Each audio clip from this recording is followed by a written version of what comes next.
ये जो आप हरा भरा देख रहे हैं ना, आप इंसान की भाषा में इसे हम लोग आप कहते हो कि ये जंगल है, फॉरेस्ट है।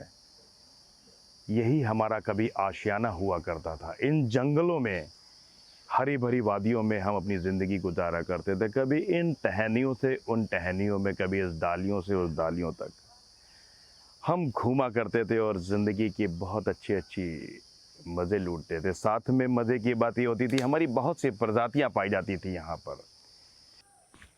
जब से इन इंसानों ने हमारे आशियाने को अपना आशियाना बनाना शुरू कर दिया और हमारे घर, जिन्हें आप जंगल कहते हो, हमारे घरों को अपने घर बनाना, तो पेड़ काटने शुरू कर दिए, वृक्षों को ख़त्म करना शुरू कर दिया, हमारे घोंसले बर्बाद कर दिए और अपनी खुशी के लिए उन्होंने मुझे अपने घर में कैद करके एक पिंजड़े में मुझे रखना शुरू कर दिया।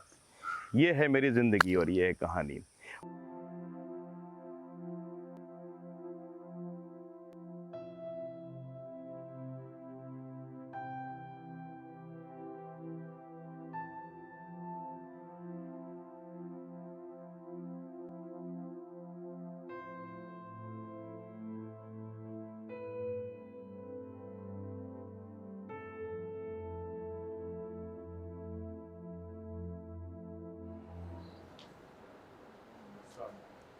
खता तो मेरी सिर्फ इतनी है कि मैं बेजुबां हूँ, मैं बोल नहीं सकता।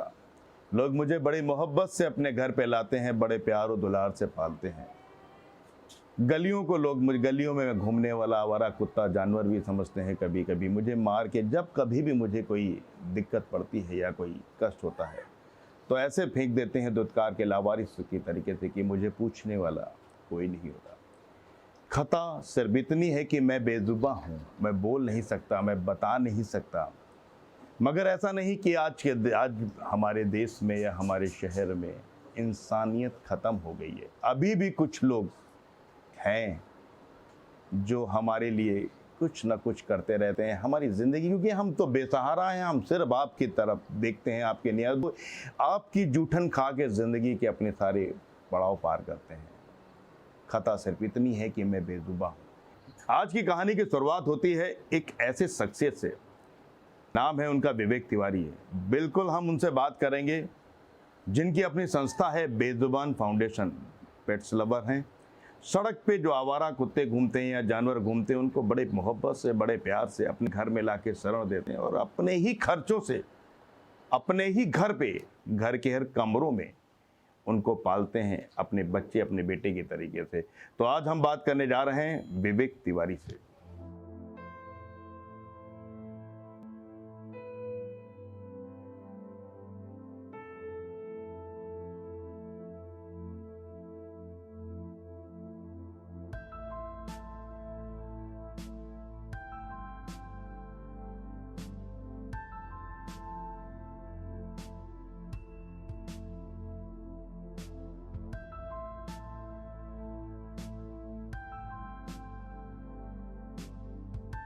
जी, मैं विवेक तिवारी बेज़ुबान फाउंडेशन से हूँ और मैं जितने भी सड़क के जानवर होते हैं, चाहे वो गाय हो, कुत्ते हो, आवारा, उन सब का हम लोग इलाज करते हैं अपना पैसा लगा के। हमको गवर्नमेंट से या कोई अलग से कोई एड नहीं आती है हमें। हम बचपन से ही पशु प्रेमी रहे हैं, लेकिन अब हम लोगों ने अपना पैसा लगा के जितना ज़्यादा हो सकता है, बल्कि पूरे कानपुर से हम लोग जानवर उठाते हैं। विवेक तिवारी जी, मैं बीच में आपकी बात काट रहा हूँ। यहाँ पर एक बात आती है, लोग पेट्स प्रेमी तो बहुत हैं, बहुत से ऐसे फाउंडेशन हैं जिनको मैं भी जानता हूँ और लोग भी जानते हैं, काफ़ी फेमस है, काफ़ी बड़े बड़े काम कर रहे हैं। मगर आपने इन गलियों में आवारा घूमने वाले कुत्तों का ही इलाज या आवारा बेसहारा जानवरों के लिए ही क्यों सोचा? एक छोटे से 2 से 3 कमरों के मकान में आप भी रहते हो, पिताजी भी रहते हैं, बुजुर्ग माँ भी रहती हैं। उस तरीके के माहौल में आप इन सड़क के डॉग्स को, कुत्तों को, जानवरों को या लावारिस गायों को, जिनको लोग तेजाब डाल के जला दिए हैं, कहीं किसी ने गर्म पानी डाल के उनको प्रताड़ित कर दिए, आप लाते हो और अपने साथ इस तरह के व्यवस्था में रखते हो कि रहना भी है, खुद को है, खाना भी है और साथ में माँ बाप की सेवा भी करनी, अड़ोस पड़ोस वालों को भी देखना, दिन भर कुत्ते की आवाज़ें आती, कैसे ये झेलते हैं साहब? सर आवारा जानवरों का इसलिए हम लोगों ने इतना इलाज करने का और उनकी देखरेख की सोची, क्योंकि जो महंगे कुत्ते हैं जो वो रईस लोग खरीद लेते हैं, उसका वो लोग थोड़ा बहुत शायद इलाज कराते भी, लेकिन वो भी कई बार इलाज नहीं कराते, सड़क पे छोड़ देते हैं। हमारे पास ऐसे बहुत सारे कुत्ते हैं और इनका तो कोई देखने वाला नहीं है, ना इनका इलाज का ना इनका खाने का। ये तो कचरे से ढूंढ के अपना पेट भरते हैं। और रही बात गाय की, तो लोग गाय पाल लेते हैं, जब तक उसने दूध दिया उसके बाद उसे वो लोग या तो कसाई को बेच देते हैं या मरने के लिए सड़क पे छोड़ देते हैं। बछड़े उनके किसी काम के नहीं हैं, बछड़ा सीधे कसाई के यहाँ जाता है। जबकि योगी सरकार आप जैसा देख रहे हैं गाय के लिए बड़ी तवज्जो दे रहे हैं, उनके लिए बहुत सारे केंद्र भी खोले हैं, तब भी आपको गाय मिल नहीं लावारिस, ऐसा क्यों?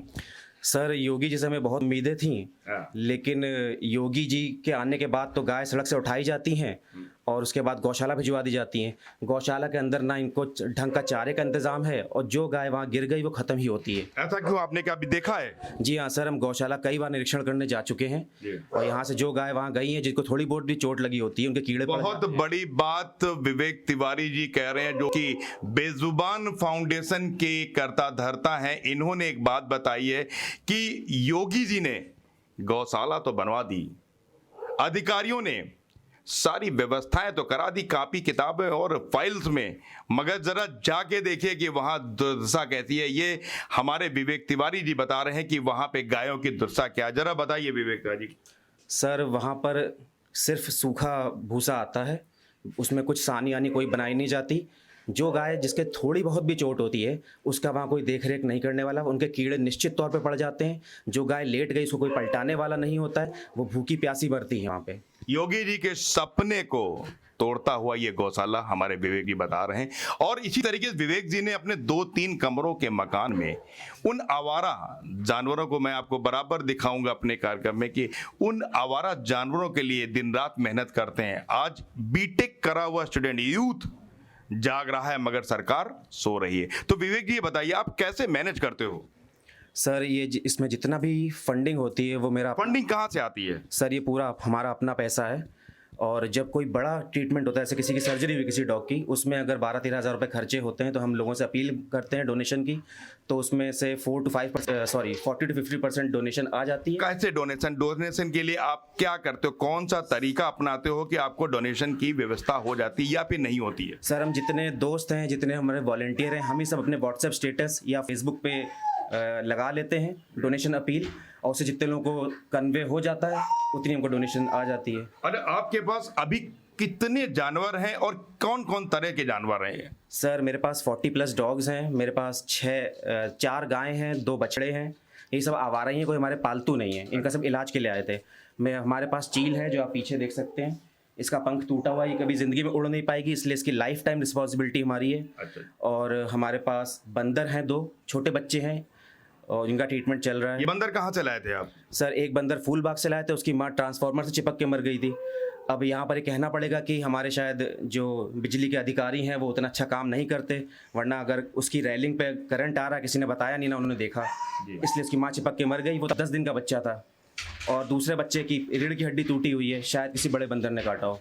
अभी मैंने देखा एक छोटे से कबूतर, आपने बताया कि उसको एक तरीके की बीमारी है जी। जो जिंदगी में हमारा साथ नहीं छोड़ेगा जी। जीते जी साथ में, मरने के बाद ही वो हमारे घर से विदा लेगा। जी हाँ। तो कैसे आप रखोगे, कैसे इसका ख्याल करते हो? मैं देख रहा हूँ पूरे घर में तरह तरह की आवाजें आ रही हैं, चिड़ियाघर में भी इतनी आवाजें जितनी आपके पास आ रही हैं।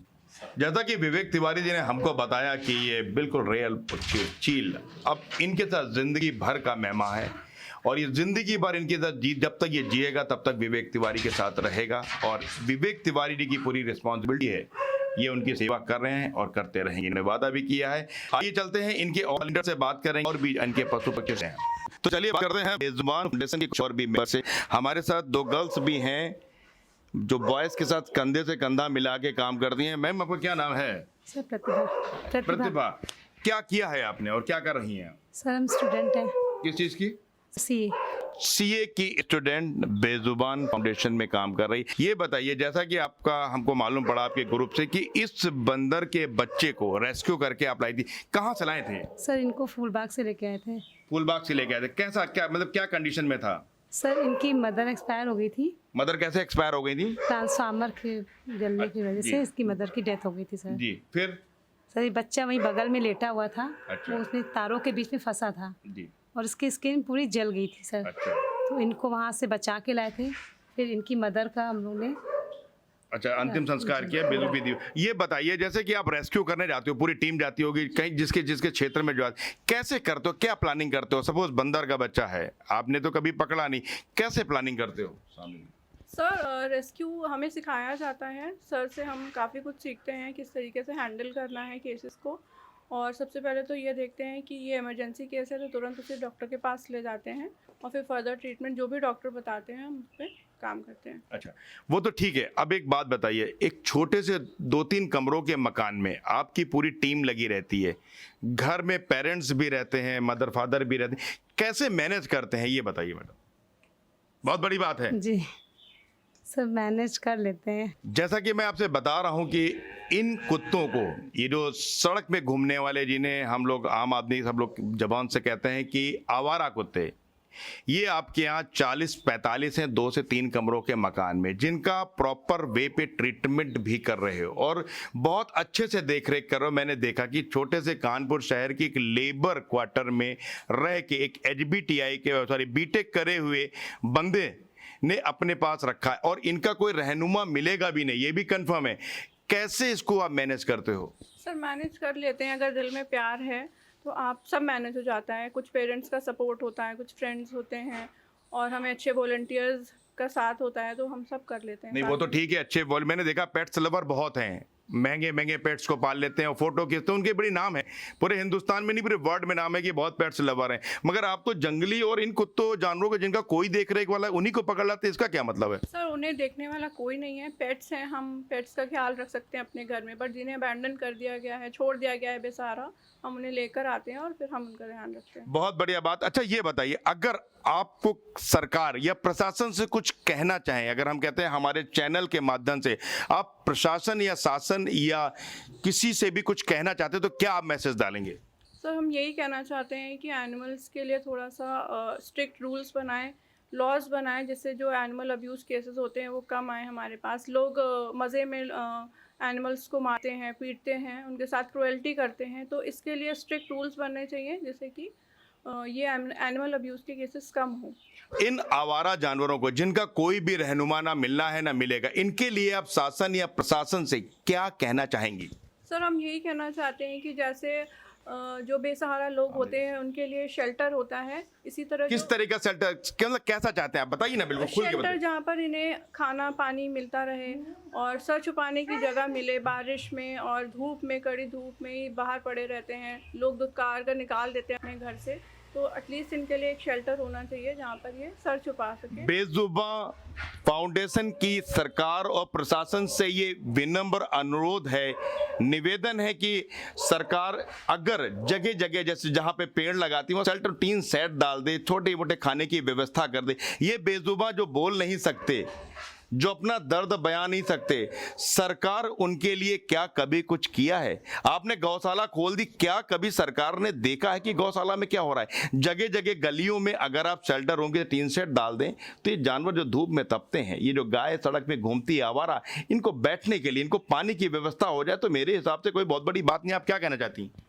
सर इनके लिए पानी का, जैसे बाहर लोग रखते हैं, जो लोग रखते हैं अक्सर देखा है कि नालियों का पानी पीते हैं ये बेचारे गाय, जिन्हें हम माता कहते हैं, सड़क में नालियों का जूठन। और सबसे बड़ा कष्ट तब आता है जब आपने अक्सर रेस्क्यू में आपके विवेक जी ने भी बताया कि गाय होती है भूखी, पॉलीथीन में लिपटा हुआ खाना खा लेती है, जिसकी वजह से बहुत ही दिक्कत का सामना पड़ता है। आप क्या कहेंगे बताइए? सर कोई ऐसी, जैसे गलियों में ऐसे कोई बड़ा सा टब या कुछ रखना चाहिए जिसके घर का कोई खाना हो, सबके घर का, तो वो कूड़े में ना फेंक के सबको उसमें डाल देना चाहिए। बहुत अच्छी बात आपने कही कि आप अपने अड़ोस पड़ोस या घर का ही खाना जो आपका बचता है आप एक साथ रख के कहीं रख दीजिए, जिससे कि वो पॉलीथीन में कतई मत बांध के रखिए, उसी से जीव हत्या हो जाती है। आप जिस गाय को माता कहते हो या जिस जानवर के लिए आप देखते हो, रखते जरूर मगर बांध के। तो कृपया ये बेजुबान फाउंडेशन का अनुरोध है कि इस तरह का कोई भी मत करिए जिससे कि जानवर की हत्या हो जाए। बहुत बहुत धन्यवाद हमसे बात करने के लिए। चलिए हम मिलते हैं किसी और से। Thank you.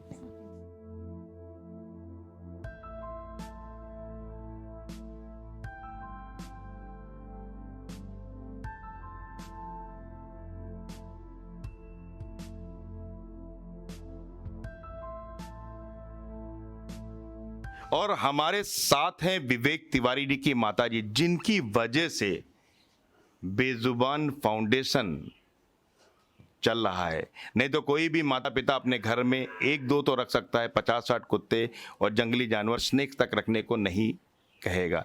तो हम बात करते हैं। माता जी आप प्रणाम, आपका जेएमडी न्यूज में स्वागत है। ये बताइए क्या कहना चाहेंगे आप, पहले बताइए। प्रशासन थोड़ी सी मदद कर दे तो हम और ज्यादा अच्छे से नहीं, काम प्रशासन की बात तो बात करेंगे। आपने पूरे घर में जानवरों को रख रखा है, उनका रख रखाव और ख्याल कैसे करती हैं? बस कैसे भी हो रहा है मैंने। नहीं, उनको खाना बनाना या उनको पिलाना कैसे करते हैं? पहले तो रोटियां सेकती थी बहुत सारी जी, हाँ, फिर धीरे धीरे वो कम होता गया। अब धीरे धीरे व्यवस्थाएं बनती जा रही हैं। अच्छा, आपको कैसा लगता है अपने घर में दिन भर आवाजें आती रहती है, ऐसा लगता है सर्कस है? हम लोग तो मैनेज कर रहे हैं, थोड़ा पड़ोसी दिक्कत। डेफिनेटली, बिल्कुल, बहुत अच्छी बात करी कि पड़ोसियों को बहुत कष्ट होता है, पड़ोसियों को दिल में वो बात नहीं होती जो आप सोचते हैं। हाँ, बिल्कुल बिल्कुल। माता जी अगर हम आपसे कहें कि आप शासन प्रशासन या माननीय मुख्यमंत्री योगी जी से कुछ कहना चाहें कि भाई क्या कहेंगे, आप बताइए। बस यही कहना चाहूंगी, ये गाय जो हैं जिनको लोग छोड़ देते हैं, आवारा हैं या घायल हो जाती हैं, वो हम लेके तो आ जाते हैं पर उन्हें रखें कहाँ?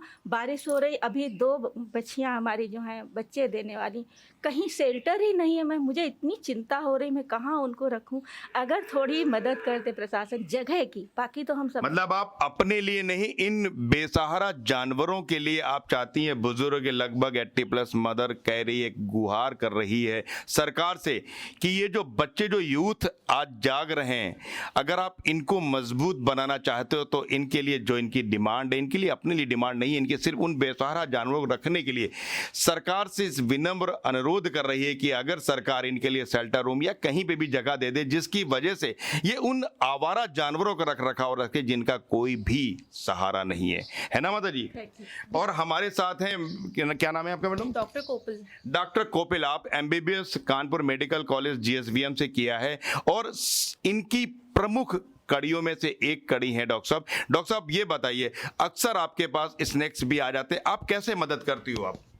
देखिए, जितने भी स्ट्रेज आते हैं या फिर डॉग है जिनकी पैरालिसिस हो गई है, स्पाइन फ्रैक्चर है, फीमर बोन फ्रैक्चर है, ये सब हमारे मेजर केसेस होते हैं। जितने भी मेजर केसेस होंगे, आप स्नैक्स को ले लेंगे तो स्नैक्स का आप घर में नहीं रख सकते उन्हें, they need a proper place, ठीक है? तो उसके लिए, या फिर कोई भी पैरालिसिस का केस आ रहा है या फिर बहुत सारे केसेस आते हैं, पार्वो आता है, तो हम उसमें क्या करते हैं कि बेसिक ट्रीटमेंट तो हमारे सर ही करते हैं, विवेक सर। अभी जैसे विवेक जी ने बताया कि उनके पास एक गाय आई थी जिसको ऊपर गर्म पानी या कुछ डाल दिया, जिसकी वजह से काफी इंजर्ड थी, उसके लिए आप लोगों ने क्या किया? तो बेसिक ड्रेसिंग तो यही होता है कि सर हम जो जहाँ पे साइड पे जो हमें मिलती है तो वहाँ पे बेसिक ड्रेसिंग तो प्रोवाइड कर सकते हैं, लेकिन अगर हमें रेगुलर ड्रेसिंग करनी है तो हमें उसको एक शेल्टर प्रोवाइड करना ही होगा। आप सरकार से क्या कहना चाहते हो? मेरा मतलब सर, मेरा मानना यही है कि अगर आप किसी की भी, अगर जैसे सर मैं तो एक ह्यूमन की डॉक्टर हूँ, तो उन्होंने एक स्पेसिफाइड प्लेस दिया है हमें हॉस्पिटल कि जहाँ पे जो भी इंजर्ड पीपल आएंगे या डिजीज आएंगे तो हमारे पास एक स्पेसिफाइड प्लेस होगा। अगर हम किसी के लिए भी हेल्प करना चाहते हैं या फिर हमारे पास स्ट्रेज हैं जिनके लिए हम काम कर रहे हैं, तो व्हाट वी नीड कि हमें एक प्रॉपर स्पेस होना चाहिए जहाँ पे हम प्रॉपर ट्रीटमेंट प्रोवाइड कर सकते हैं। प्रॉपर ट्रीटमेंट तो अगर हम वेट से सजेशंस ले सकते हैं या फिर किसी ह्यूमन केस में मैं सजेस्ट कर सकती हूँ, मैगेट केसेस में, but sir we need a proper space. और आज हमारे साथ, और हम थे उनके साथ, बेजुबान फाउंडेशन के टीम मेंबर, तो साथ में विवेक तिवारी जी और उनकी मदर के साथ में। आज हमने उनसे जाना कि किस तरीके के 2-3 कमरों के मकान में, लेबर कॉलोनी कानपुर के 2-3 कमरों के मकान में, किस तरीके से वो इन आवारा, जिसे आप कहते हैं, जानवरों का पालन पोषण कर रहे हैं, और सिर्फ इसलिए कि उनको दर्द का एहसास है जो कि बोल नहीं सकते। तो हम ये चाहेंगे कि एक बार आप लोग एक शब्द में जेएमडी न्यूज के सारे क्या कहना चाहते हैं? हम सिर्फ यही कहना चाहते हैं, शासन और प्रशासन से हमारी यही गुहार है कि आवारा जानवरों के इलाज के लिए हमें एक जगह मुहैया कराई जाए जहाँ हम अच्छे से उनका इलाज कर सकें। और चलते चलते मैं जेएमडी न्यूज की तरफ से बेजुबान फाउंडेशन के सभी टीम मेंबर्स और साथ में उनकी माता जी को ढेर सारी शुभकामनाएं, और हम उम्मीद करेंगे कि इसी तरह युवा आगे बढ़ता रहे और इस तरह के कार्यों में आगे करते रहे। मगर इनकी जो रिक्वेस्ट और अनुरोध और निवेदन है सरकार तो प्रशासन से, जरूर मानी जाए। जेएमडी न्यूज की खास खबर। Thank you. और इस वक्त की बड़ी खबर बाराबंकी से।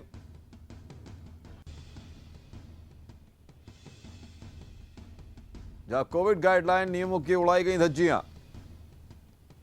ब्लॉक प्रमुख शपथ ग्रहण के दौरान उड़ी धज्जियां। ब्लॉक परिसर में अधिकारियों ने बिना मास्क दिलाई शपथ। ब्लॉक परिसर में जमकर की गई आतिशबाजी। सरकार के नियमों को किया दरकिनार।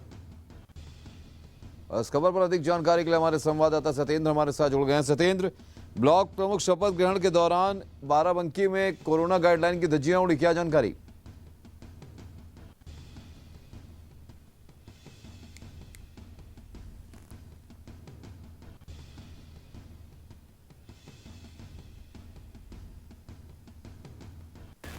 आतिशबाजी भी की गई है, तो ये कहीं ना कहीं कहा जा सकता है प्रदूषण नियंत्रण का ना तो ख्याल रखा गया, ना तो जो है किसी प्रकार के नियमों का ख्याल रखा गया और लगातार ये जो है यहाँ पर आतिशबाजी की गई है। जी, लेकिन जिस तरीके से लगातार सरकार के नियम थे, वहां पर क्या कोरोना गाइडलाइन की जो जिम्मेदारी थी, जो अधिकारी वहां पर थे, उन्होंने संज्ञान भी नहीं लिया क्या इस मामले का? देखिए वहाँ पे जो अधिकारी थे वो क्योंकि सत्ताधारी नेताओं के उसमें जो है सत्ता में चूर नेता थे, इसलिए वहाँ पे जो अधिकारी थे वो मुखदर्शक बने रहे और ये देखते रहे कि वहाँ पे आतिशबाजी हो रही, लेकिन किसी प्रकार की कोई कार्रवाई नहीं की है। जी सत्येंद्र, जानकारी देने के लिए आपका बहुत बहुत शुक्रिया। तो इस वक्त की बड़ी खबर आपको बता दें बाराबंकी से, जहां पर ब्लॉक प्रमुख शपथ ग्रहण के दौरान कोविड गाइडलाइन नियमों की जमकर उड़ाई गई धज्जियां। बिना मास्क व सोशल डिस्टेंसिंग के ही ब्लॉक परिसर में अधिकारियों ने ब्लॉक प्रमुख को दिलाई शपथ। प्रदूषण नियंत्रण का ख्याल न रखकर ब्लॉक परिसर में जम के की गई आतिशबाजी। सरकार के नियमों को दरकिनार करते हुए ब्लॉक प्रमुख ने मेंबरों के साथ किया शपथ ग्रहण। थाना मोहम्मदपुर खाला इलाके के ब्लॉक सूरतगंज का यह मामला, जहां इस वक्त की ये बड़ी खबर बाराबंकी से। इस वक्त की बड़ी खबर में फिलहाल इतना ही। बाकी खबरों के लिए देखते रहिए JMD न्यूज़।